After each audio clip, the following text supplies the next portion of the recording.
Hey guys, my name's Angel. I'm a military spouse and a mom and a business owner and a blogger. And so over on my blog last year when my husband deployed, I had a post on how to help your infant transition to having, a single parent when your spouse is gone. Half their parenting's gone. Now we're on deployment number 4 and we have a toddler now. So I thought about combining both of those posts to make this one video. And so yeah, the first 5 tips are going to be for infants, younger, smaller babies. And they're also super helpful for toddlers too, but I feel like the toddler ones, they're like a little bit older. So let's get into it. Well, my first 5 tips for smaller babies and to also incorporate with toddlers is 1. Have routines and schedules. My son, especially when he was younger and we're trying to figure out the whole sleeping thing, he thrives on schedules, having nap times, having routines. It doesn't have to be like strict by the minute, but just like things like having bath and then book or story time and then like cuddle time and then bed. Like they're gonna know how their day is going through certain things like, breakfast, lunch, and dinner. You get used to having like everyday staples no matter what your schedule looks like. 2 is to try something new daily, especially in infancy and like super young toddlers. They are absorbing daily, and even like today, every day my husband,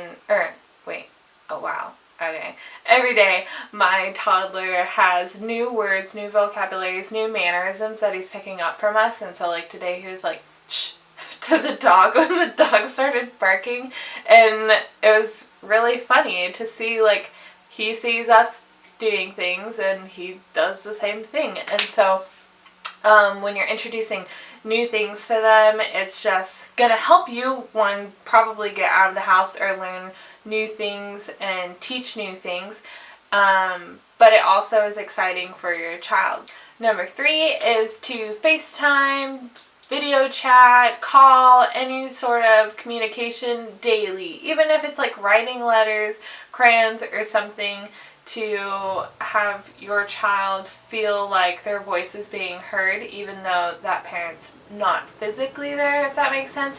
We've been super blessed to have deployments where we can video chat, and so it's like his favorite part of the day. He gets to, like today we video chatted with my husband and he was like, yo, look at this smoothie my mom made me. Like he didn't say that, but he was like, ugh, to his smoothie, and I was like, oh, he wants to share that with you. It's so sweet. 4 was probably like the best one for infant, mostly on like my heart because it's adorable, but it's a daddy doll.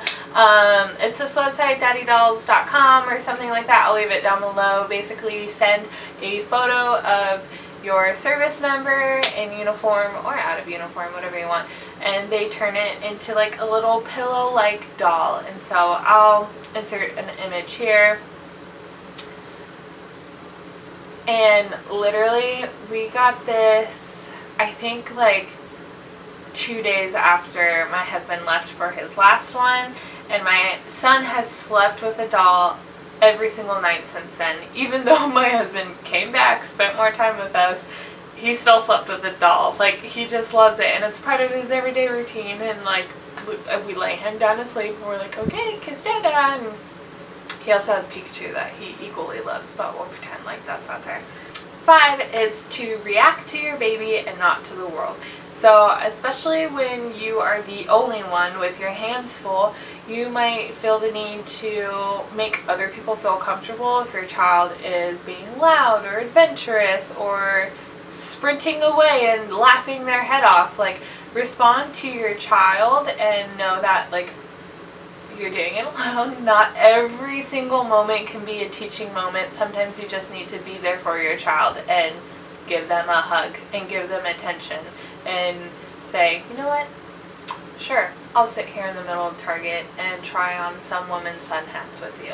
I would love nothing more than to do that. This has been most helpful in all of our flights and travels, and we get the least tantrums, and we're not like rewarding him with for bad behavior. We're just attending to his needs and not being like, shh, sit down, shh, behave, blah, blah, blah, and getting on them when they're trying to communicate something to us.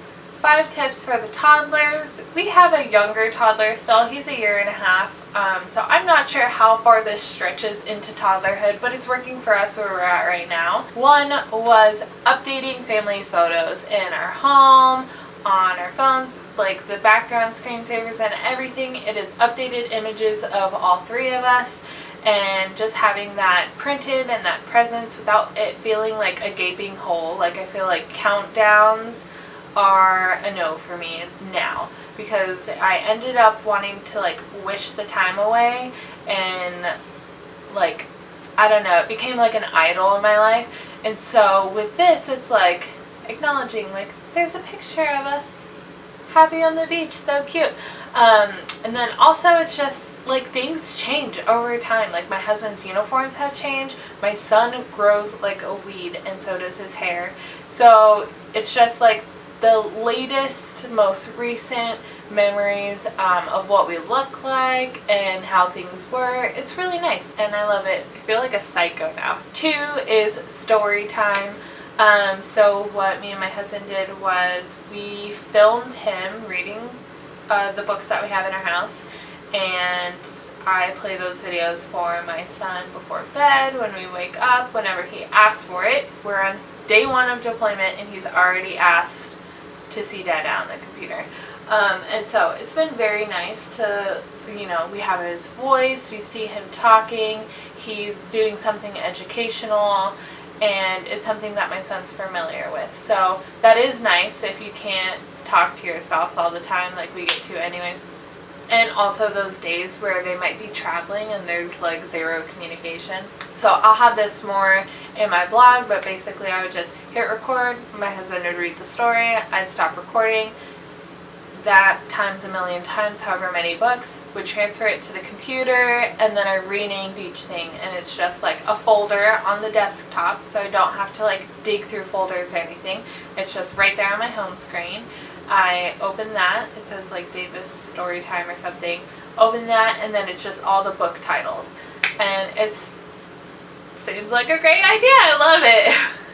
3 is the Build-A-Bear. I saw this video on, I think it was Facebook. It was like a viral video of a little girl opening her Build-A-Bear from her dad, and she like freaked out because it like had a uniform and his voice. I was like, that is genius. I love that.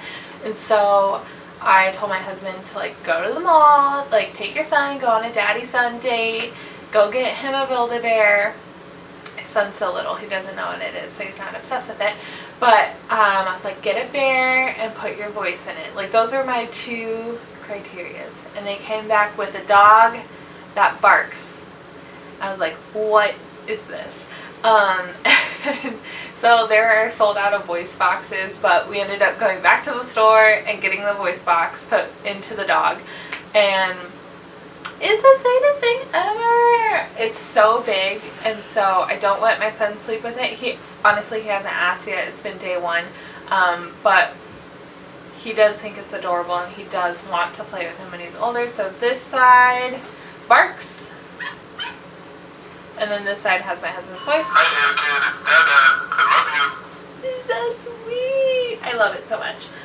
4 is relatable books, and so we have one book that's mostly about homecoming, and I read that every day of our last appointment. This one I want to kind of read something that shows the middle time, and so I have a list on Amazon of a bunch of books. If you have any recommendations, I would love to hear them. Related but not related. If you let your kids watch YouTube, there is a Sesame Street military story or deployment story episode about Elmo's dad deploying, going away, and they have like these little cut scenes with military families, and it's really cute, and so we're also watching that. And then last, if your spouse is still around and they haven't left yet, have them go to the store and pick out gifts. So me and my husband, we shop for gifts for Anakin very differently. I want like the cute wooden like educational stuff, and then my my husband gets him like helicopters made for 10-year-olds and like really loud and obnoxious and like just whatever. Anyways, it kind of relieves the pressure, like it's things hand chosen by them.